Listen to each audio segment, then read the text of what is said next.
Good morning mga kapatid, nandito kami, naanod yung bahay namin, no? Dito kami sa taas ng bahay, oh.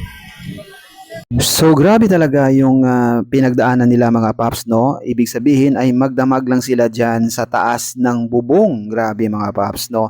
Ito pala ay nasa Alang-Alang, Mandawi City mga paps. Gutom na, gutom. Naanod yung bahay namin doon, no? Sa tabing ilog.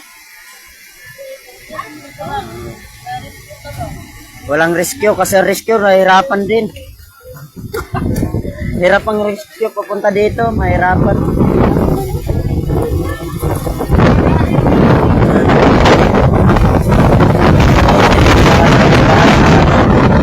Kawawa kami ngayon, zero. Yan ang mga kasama namin. Naanod ang bahay namin. Tinitirahan namin na anod sa river.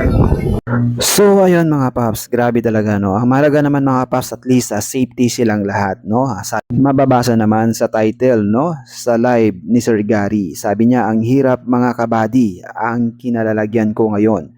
Walang-wala talaga. Nalunod yung tinitirahan namin na bahay dito sa Alang-Alang, Mandawi City, Cebu.